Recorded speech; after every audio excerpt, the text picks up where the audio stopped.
They never said it. Not once. After everything, the missed calls, the sharp words, the silence that grew wider than the years between us, they never once said, "I'm sorry." And yet, I had to forgive them. Not for their sake, but for mine. If you're over 60 and carrying that weight, waiting for an apology that may never come, then sit with me a while. Because forgiveness, real forgiveness, sometimes shows up when your heart is tired.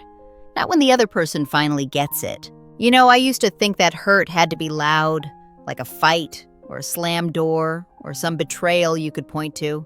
But some of the deepest wounds, they're quiet. Mine started as small moments, a birthday they forgot, a tone in their voice that said, "I don't need you anymore." I brushed it off at first, told myself they were busy, told myself it was normal. But deep down I felt it, like a dull ache under the surface. And over time, it grew. There's something about being a parent that makes you prone to forgiveness, even when it hurts. We excuse, we explain, we hope. But the silence kept coming, and with it, resentment. I wanted to scream sometimes. Don't you remember who raised you? Who stayed up when you were sick? Who gave up years just to keep food on the table? But I didn't scream, I just stayed quiet, like I'd always done. And that silence, it became the wound that never bled, just throbbed daily. Until one day I realized I wasn't waiting for an apology anymore. I was letting my pain own me. And that realization was the beginning, I'll admit it. I used to dream of the moment, them standing there, maybe on the porch, eyes filled with tears, saying, "Mom, Dad, I was wrong. I'm so sorry."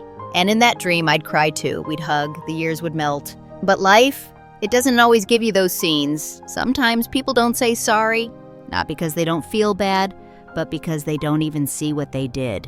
They're caught in their own stories, their own memories, their own wounds, and expecting them to step out of that just to heal mine, well, that's a heavy ask.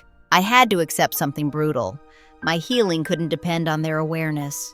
If I kept waiting for the perfect apology, I'd stay stuck, angry, bitter, aging into someone I didn't want to be.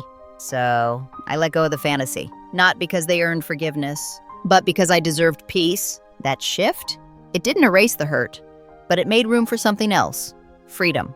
Now here's the tricky part.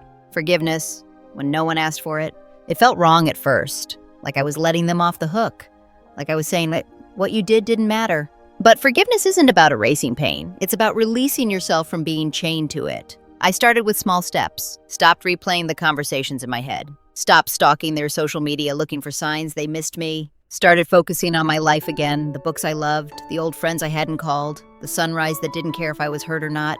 Some days, I whispered to myself, "You don't owe me an apology, and I don't need one to move forward." Other days I sobbed, but little by little I began to feel something I hadn't felt in years. Lightness. Not joy, not yet, but the beginning of it. Forgiving them, without their permission, without their awareness, it was the hardest thing I've ever done. But also the most powerful. There's something that happens when you stop waiting for others to validate your pain. You start speaking differently. At first, it was just in my journal. I wrote things I'd never say out loud. I felt abandoned, I felt invisible, I felt used. Then I started opening up to people my age. At church, in line at the store, over coffee. And what I heard? Me too. Turns out I wasn't alone. So many of us, parents, grandparents, we carry silent heartbreak. We pretend we're fine, we smile, we babysit, we send birthday cards, but deep down we're aching. And when I started speaking it out loud, I didn't feel weak. I felt alive. My voice didn't come back as a shout. It came back as a whisper that grew. Now I tell my truth without shame, not to blame, but to breathe. Because the moment I stopped needing sorry, I started hearing something else, my own strength. So if your heart's been waiting, aching for someone to say, "I'm sorry," maybe this is your moment. Not to give up, but to let go. You don't need their words to heal. You only need your own permission. Forgiveness doesn't mean forgetting. It means choosing peace over poison. And if this story felt familiar, you're not alone. Subscribe to this channel. Share this with someone who's been carrying too much, too quietly. Because healing, it begins with one whisper. I matter even if they never say it. You do matter. You always have. And it's okay to forgive, even without sorry.